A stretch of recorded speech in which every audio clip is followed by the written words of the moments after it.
Olá, eu sou o pastor João Balbino e nós estamos na série Mensagens para os Remanescentes. Nesse vídeo, veremos o conteúdo do capítulo de número 27 do livro de nossa autoria. O título do capítulo é Renove a Sua Mente. Esse vídeo trata de grandes mudanças e de descobertas extraordinárias. Trata de quebrarmos as molduras velhas e desfrutarmos aquilo que Deus tem preparado. Por favor, junte-se a nós na proclamação do Evangelho. Inscreva-se no canal, deixe o seu like, deixe o seu comentário e compartilhe os vídeos do canal com as pessoas que você ama. Compartilhe também por meio de suas redes sociais. Essas ações fortalecerão o canal e farão com que a mensagem que nós temos proclamado chegue a mais pessoas, abençoando vidas. Nós agradecemos. Vamos para o vídeo da mensagem. Renove a sua mente. Leamos Romanos capítulo 12, versículo 2. A Bíblia diz: não se amoldem ao padrão deste mundo, mas transformem-se pela renovação da sua mente, para que sejam capazes de experimentar e comprovar a boa, agradável e perfeita vontade de Deus. Acabamos de ler uma escritura notavelmente contracultural e um tanto quanto subversiva. Não se amoldem ao padrão deste mundo, mas transformem-se. Isso trata de grandes mudanças e de descobertas extraordinárias. Trata de sair do quadrado, sermos livres dos nossos próprios pensamentos, sermos livres das molduras que vieram pela linhagem familiar, sermos livres das molduras que vieram por meio da cultura que há no mundo, sermos livres das molduras que vieram por meio da tradição religiosa, sermos livres das coisas que são velhas, para que possamos realmente ser capazes de experimentar o que Deus preparou, para que possamos desfrutar relacionamento pessoal com Deus, para que possamos ter direção e pessoalmente nos alinharmos com o plano absoluto de Deus, que é evangelização mundial. Qual é o significado ou o resultado de tudo isso? O significado, o resultado, é experimentar e comprovar a boa, agradável e perfeita vontade de Deus. Pergunto, que é o mundo? Mundo é o contexto em que estamos inseridos. É a parcela caída da criação que existe em permanente estado de oposição a Deus. Antagonismo que abrange questões relacionadas a princípios, valores, moral, cultura, fé, economia, sociedade e outras coisas. O mundo oferece conceito e oferece direção para tudo, mas é sempre fora do Evangelho.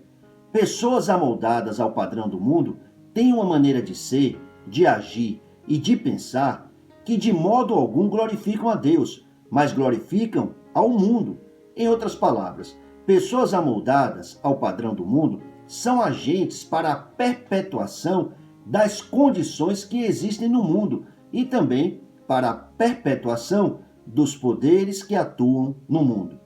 O indivíduo que é mundano, que é pró-mundo, é irremediavelmente anti-Deus. Em 1 de João, capítulo 2, versículo 15, as Escrituras peremptoriamente nos proíbem de amar o mundo. A Bíblia diz: não ame o mundo, nem o que nele há. Se alguém amar o mundo, o amor do Pai não está nele. Nosso amado Senhor Jesus preveniu os discípulos quanto ao ódio do mundo. Disse: vocês não são do mundo, mas eu os escolhi tirando-os do mundo.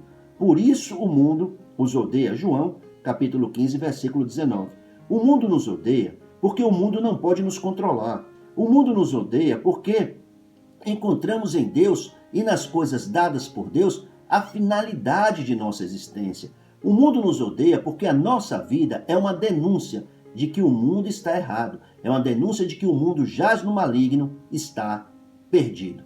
É absolutamente equivocada a ideia que algumas pessoas eventualmente demonstram apreciar que de alguma maneira é possível livremente gravitar entre dois modelos tão distintos e antagônicos como são o modelo do mundo e o modelo de Cristo. Se realmente desejarmos ser capazes de experimentar e comprovar a boa, agradável e perfeita vontade de Deus, então nós precisamos aprender a viver no mundo, como fez o remanescente Daniel quando foi levado cativo para a Babilônia. Nós precisamos aprender a viver na Babilônia de nossos dias. Daniel, desde o início, tomou a resolução correta. Decidiu não se tornar impuro com a comida e com o vinho do rei. Daniel, capítulo 1, versículo 8. Em outras palavras, desde o começo, Daniel decidiu valorizar a Deus e valorizar as coisas dadas por Deus. Fez do Senhor o seu tudo. Fez do Senhor a sua fonte de provisão, fonte de prazer, fonte de satisfação, fonte de alegrias e alvo de sua vida. O fim da vida de Daniel não estava em Babilônia, não estava nos confortos do palácio real, não estava na mesa do rei, não estava na política nem no poder terreno. Daniel rejeitou a comida e o vinho do rei desse mundo. Daniel permaneceu apreciando o verdadeiro banquete real, a mesa celestial, o pão e o vinho dados pelo céu. Daniel conservou a sua identidade e uma vida devocional consistente. A Bíblia diz, 3 vezes por dia, ele se ajoelhava e orava, agradecendo ao seu Deus. Daniel, capítulo 6, versículo 10. Daniel viveu no topo espiritual e foi elevado ao topo da cultura. Iniciando com o reinado de Nabucodonosor, serviu um total de 5 reis babilônios e 2 reis medo-persas. No governo de 3 deles, Nabucodonosor, Belsazar e Dário, Daniel serviu como primeiro-ministro. Seres humanos não são como camaleões, que são criaturas capazes de mudar a cor da pele. São criaturas capazes de se camuflarem e se adaptarem a qualquer ambiente. Não há mimetismo dentro da realidade espiritual. Precisamos ter bem definido quem nós somos, o conceito de identidade. Somos filhos de Deus e a quem nós representamos. Jesus é o nosso Redentor, o nosso amo, o nosso dono. Somos testemunhas de Jesus Cristo até os confins da terra, até o último da terra.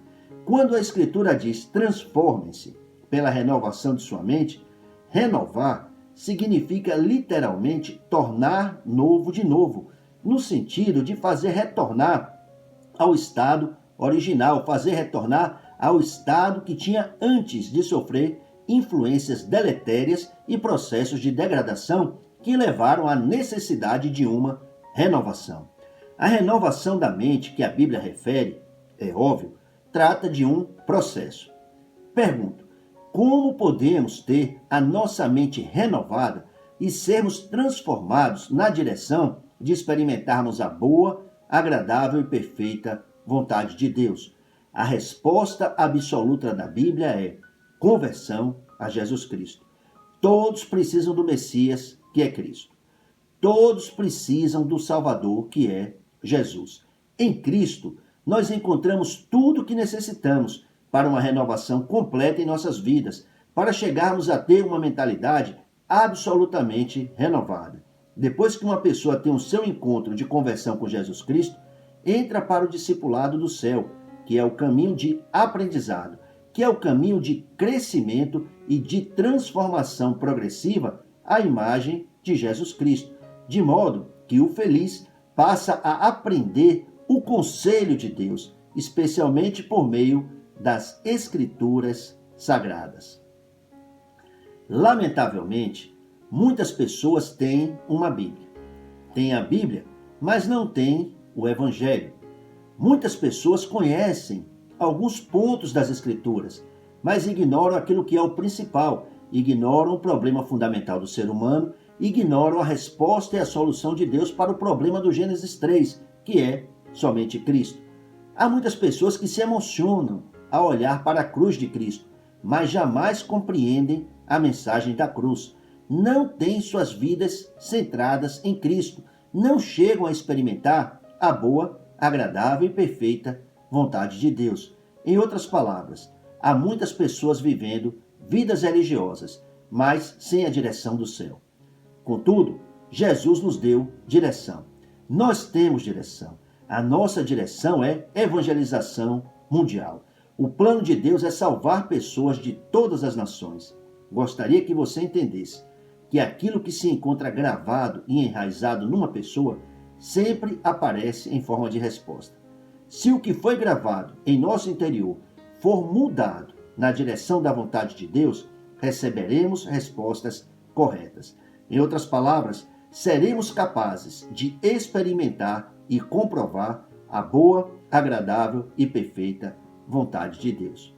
Portanto, uma mente renovada tem a ver com gravarmos dentro de nós o que Deus preparou, para que, como filhos de Deus ungidos, vivamos uma genuína vida de fé. A maneira de gravarmos dentro de nós o que Deus preparou é por meio do relacionamento cotidiano com Deus. É por meio da oração e da meditação na palavra de Jesus, desfrutando Emmanuel a cada dia. Oremos. Pai, te dou graças porque o Senhor está perfeitamente junto comigo.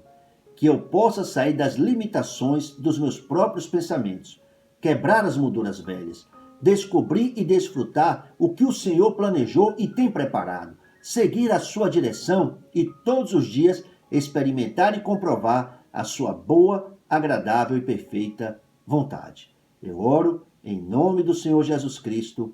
Amém. O tema do próximo vídeo é Descansar é Vital.